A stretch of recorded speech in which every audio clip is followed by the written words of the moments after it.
Welcome back to Hairball Sports, greatest wildcard round of all time. We're going to talk about it.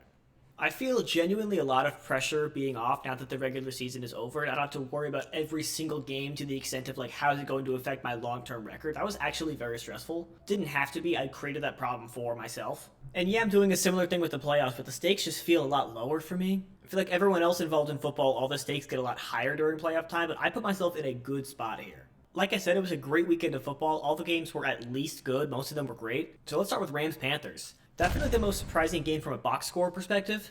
Arguably, the Panthers come off this one feeling better than the Rams do, even though they were eliminated. The game being close in the first place is a massive overperformance by the Panthers and a decent-sized underperformance by the Rams. Last time these two teams met, the Panthers actually won this game, and Bryce Young definitely outplayed Matthew Stafford. He had 3 touchdowns and no picks, whereas Stafford was 2-2. This time around, Stafford had 3 touchdowns and 1 pick. He did what he had to do to win. He really couldn't have played any worse and still won this game. Really, the season was in the Panthers' hands. I mean, they were one catch away, just right in their fingertips, but unfortunately the drop did end the season for them. And that ball really should have been caught. They probably should have won this game or at least tied it. I feel like that narrative is kind of getting swept under the rug in this weekend for some reason. I mean, yeah, the Rams won, but I think since we all expected them to win, we're not really looking at how they won, because this game really was close. We should talk more about that. Not here, but generally. Other people should do it.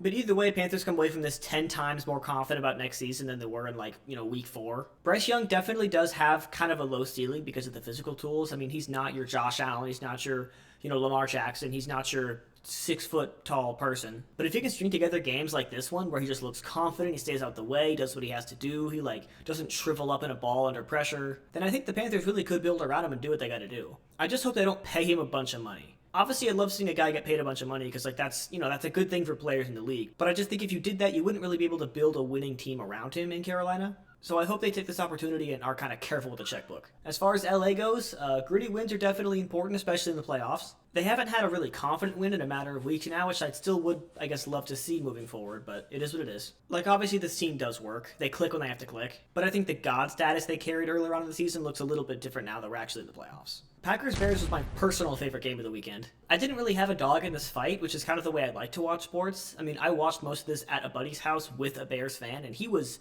very stressed out, going through a lot of emotions very quickly. It looked exhausting. Even at the end where he had the Grinch smile on his face, it was just too much experience for me. I like to watch football more as an objective thing, and this was a great game to do that. I didn't have my desires, pulling me in one way or another. I was able to just enjoy a close game. And one of the better playoff comebacks I've seen. I think this is one of the many games this season that will stick with me past February. Caleb really turned it on in the fourth quarter like he always does, but I think this game was a little bit more important for him doing that because, one, there's obviously a lot of eyes on you.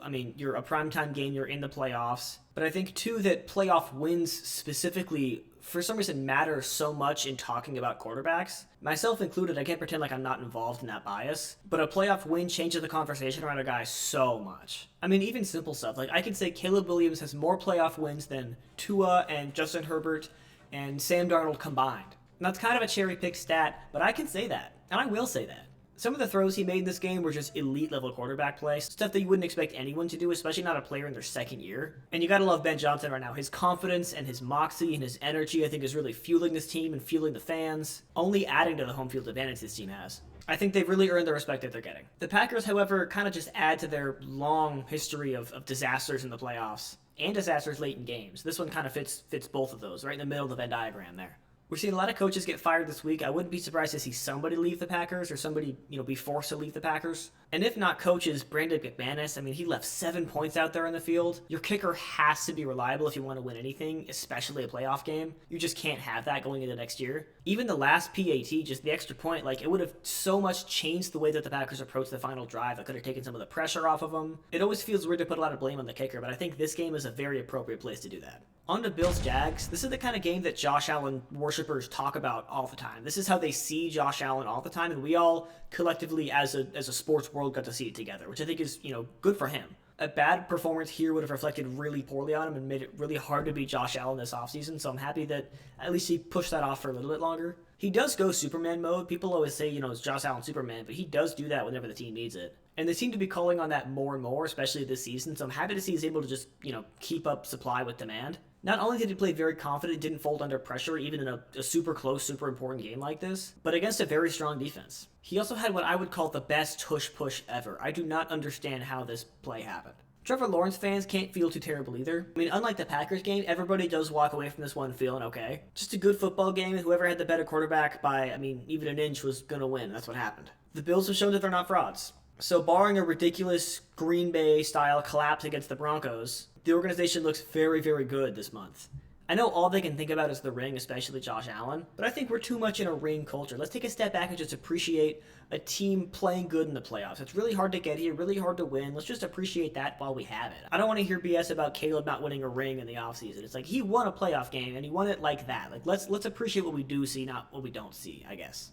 Josh Allen had 4 total touchdowns. Let's not pretend the Super Bowl is the only important thing in sports. All right, Eagles-Niners is the only one I got wrong this week. This was less of an on-field disaster and more of a snapshot of a team that's kind of falling apart. A lot more about personnel than it was about play calling, I guess. Obviously, the big story here is the beef between Nick Sirianni and A.J. Brown. I think that was very publicly on display this whole game. The drops from A.J. Brown definitely didn't help that relationship, and I think it's safe to say at least one of these guys is going to be an Eagle in a few months. It would make a lot of sense to trade A.J. Brown. His stock is kind of low right now after putting up bad performance and being such a hassle to work with, but he's still an elite receiver. You can probably get something good for him. Get, maybe a late first rounder, who knows? And personally, I'm kind of fine with emotions coming out in the field. I think it's nice that you see people care about what they're doing rather than just go out there and take their massive paycheck and go home. I want to see passion on the field. This was a close game. They very well could have won it. I think the narrative is people talking about it like it was over in the third quarter. Like, no, this one came down to the last play. Let's not pretend that it was something that it's not here. The Niners team has shown some real resilience and flexibility this season, more than I think I might have ever seen. To deal with this much injury and that much just change in, the personnel and the players in the field, it's very impressive to still have your identity after all that, and they did, all season. Every other team loses just a few key guys, and the whole thing falls apart. It feels like it's a high school team, but they kept it together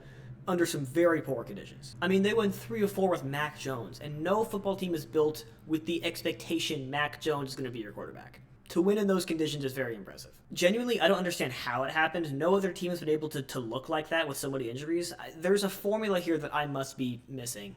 Take a super wild guess about what I'm going to say here with the Chargers. Take like a crazy guess. Offensive line.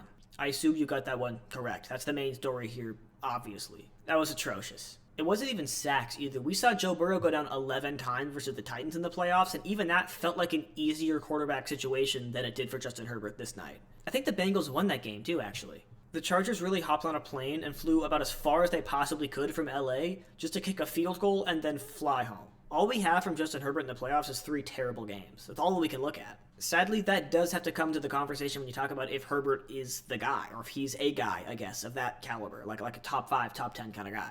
Games like this make you want to say that he's not. And I love the guy, but win a playoff game. Or just look fine in a playoff game. We haven't seen either of those. And knowing Justin Herbert, he's a competitor. It's not that he's just not built to perform in big moments. It might just be that the Chargers team isn't. They might have a Harbaugh that makes sense to fire. They went with the OC, but I wouldn't think that's a crazy choice to think about firing Harbaugh. And I didn't even learn anything about the Patriots in this game. I walk away from this game feeling the exact same about them that I did coming into it. It's almost like they had a bye week. Kind of like the Seahawks and the Broncos. It's like I don't really have a lot to go off of this week based on last week because what do you even call this game? Everyone just did their job enough to win, which I guess is very Patriots. You can't even talk about the defensive improvement too. This is the first time we saw a really great pass rush from the Patriots, but I can't even really comfortably attribute it to the Patriots being good and not just the Chargers being terrible. So what was the point of this even being the Patriots, I guess? Only game I wasn't 100% thrilled with this weekend, but it was still a good time. And finally, Texans-Steelers. Steelers held on for a lot longer than I thought they were going to. They really stuck around in this game when they had, I feel like, no business doing so. We all knew this Texans defense was super stubborn. Like, what did we really expect to happen? With that said, though, the offense didn't really impress me, I guess. Just a weird game overall. If you're the Steelers, how do you give up 0 points in the first, 7 in the second, 0 in the third, and then 23 in the fourth quarter?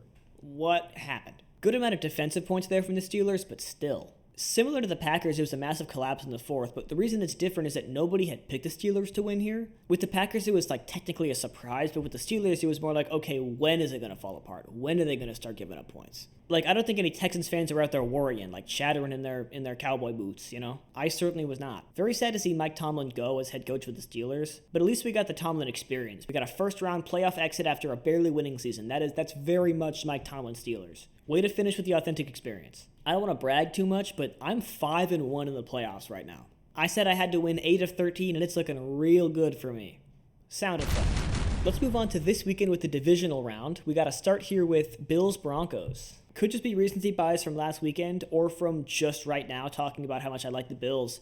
But I think that's a front runner for me in this conversation. Obviously, the Broncos have that nuts defense that just shuts down everyone. But Josh Allen isn't everyone. I know we got Drake May. I know we got Matthew Stafford. But to me, he's the best quarterback in the playoffs. He can just do stuff that nobody else can do. It's a combo of the confidence and the poise of someone like Drake May and like the football smarts of Matthew Stafford, as well as the physical tools of just about anyone. Like, he's such an appealing package of a quarterback. And he plays with the leading rusher of the season in James Cook. It's kind of hard to argue the Bills' offense can't do their thing. And on the other side of the ball, this Broncos offense hasn't been nearly as impressive. They feel more like a Steelers offense than anything. I know sometimes it works for them. They seem to be able to pull it together late in games like they might have to do here. But I don't know, man. I just can't convince myself that this is a better game than I think it is. To me, I'm like 65-35 for the Bills.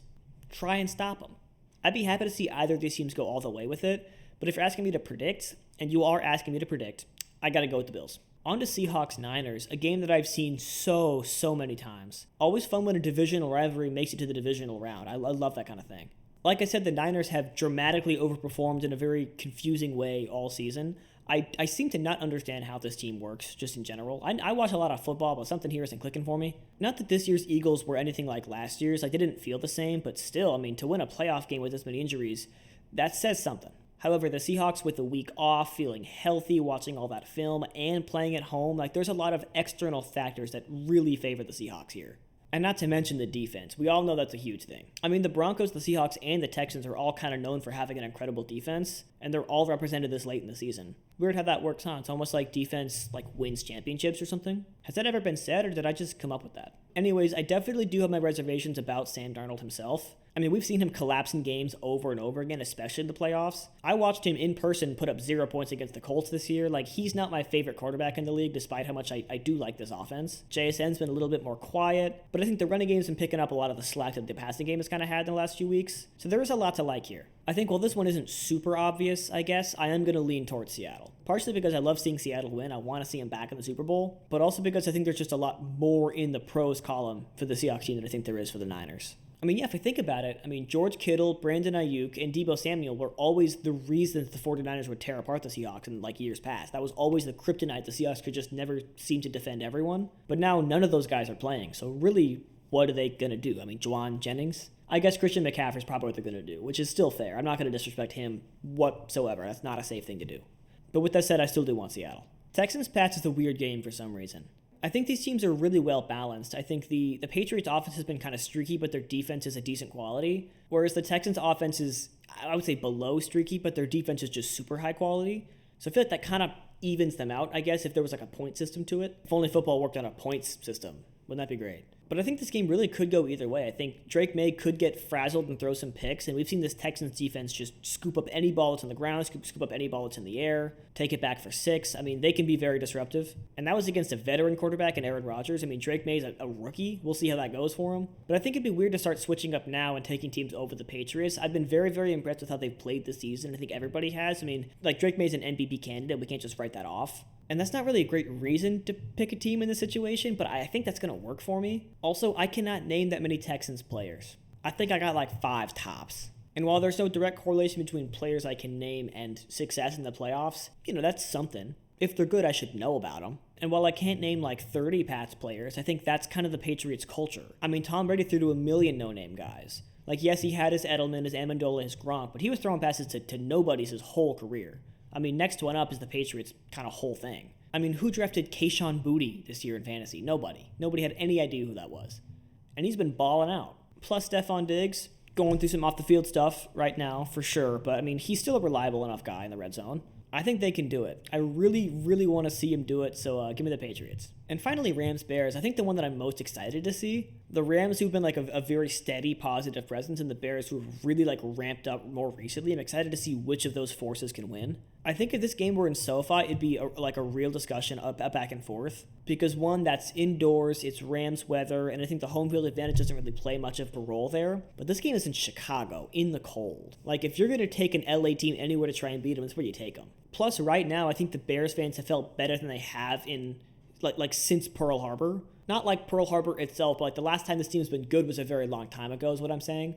Plus, the last time the Bears beat the Packers in the playoffs was the weekend after Pearl Harbor. That's where that came from, by the way. That didn't just come from my brain as a thing to connect here. That came from somewhere. Gotta defend myself, jeez. But that home field is gonna feel like a home field. This is one of the few situations where I can feel comfortable picking a team over the Rams in the playoffs, which, spoiler alert, is what I'm going to do. It feels very strange. I'm not going to pick them with a bunch of confidence, but I'm leaning towards Chicago. Not that I have any lack of faith in Stafford or in McVay or in any part of the organization. It's just a real tough place to play. The whole team's fired up. Caleb's playing great in the fourth quarter.